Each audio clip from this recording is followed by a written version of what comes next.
Chapter 26. "There you are, my lady. Meet the rabbit doll," said Lucius. The doll mender walked away, turning out the lights one by one. In the gloom of the shop, Edward could see that the doll's head, like his, had been broken and repaired.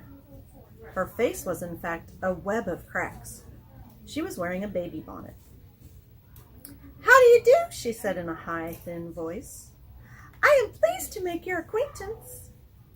"Hello," said Edward. "Have you been here long?" she asked. "Months and months," said Edward. "But I don't care. One place is the same as another to me." "Oh, not for me," said the doll. "I have lived 100 years, and in that time I have been in places that were heavenly and others that were horrid.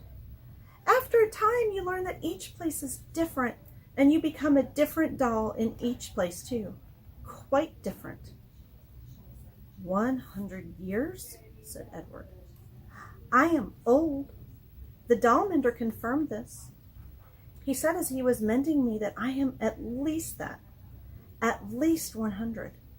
At least 100 years old. Edward thought about everything that had happened to him in his short life.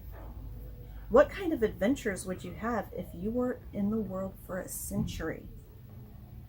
The doll said, "I wonder who will come for me this time. Someone will come. Someone always comes. Who will it be?" "I don't care if anyone comes for me," said Edward. "But that's dreadful," said the doll. "There's no point in going on if you feel that way. No point at all. You must be filled with expectancy. You must be awash in hope. You must wonder who will love you, whom you will love next." "I am done with being loved," Edward told her. "I am done with loving. It's too painful." "Pish," said the old doll. "Where is your courage?" "Somewhere else, I guess," said Edward. "You disappoint me," she said. "You disappoint me greatly. If you have no intention of loving or being loved, then the whole journey is pointless. You might as well leap from the shelf right now and let yourself shatter into a million pieces. Get it over with. Get it all over with now." "I would leap if I was able," said Edward.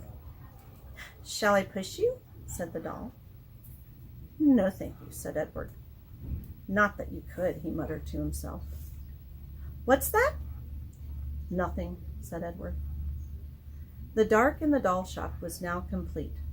The old doll and Edward sat on the shelf and stared straight ahead. "You disappoint me," said the old doll. Her words made Edward think of Pellegrina, of warthogs and princesses, of listening and love, of spells and curses. What if there was somebody waiting to love him? What if there was somebody whom he would love again? Was it possible? Edward felt his heart stir. "No," he told his heart, "not possible. Not possible." In the morning, Lucius Clark came and unlocked the shop. "Good morning, my darlings," he called out to them. "Good morning, my lovelies." He pulled up the shades on the windows. He turned on the light over his tools. He opened the sign on the door to open. The first customer was a little girl with her father. "Are you looking for something special?" Lucius Clark said to them. "Yes," said the little girl. "I am looking for a friend." Her father put her on his shoulders, and they walked slowly around the shop. The girl studied each doll carefully. She looked right at Edward's eyes. She nodded at him. "Have you decided, Natalie?" her father asked. "Yes," she said. "I want the one in the baby bonnet." "Oh," said Lucius Clark. "You know that she is very old. She is an antique." "She needs me," said Natalie firmly. Next to Edward, the old doll let out a sigh. She seemed to sit up straighter. Lucius came and took her off the shelf and handed her to Natalie.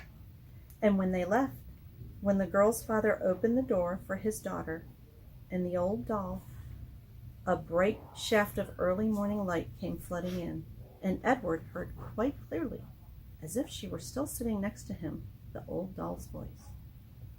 "Open your heart," she said gently. "Someone will come. Someone will come for you. But first you must open your heart." The door closed. The sunlight disappeared. Someone will come. Edward's heart stirred. He thought for the first time in a long time of the house on Egypt Street, and of Abilene winding his watch and then bending toward him and placing it on his left leg, saying, "I will come home to you." No, no, he told himself, don't believe it. Don't let yourself believe it. But it was too late. Someone will come for you. The China Rabbit's heart had begun again to open.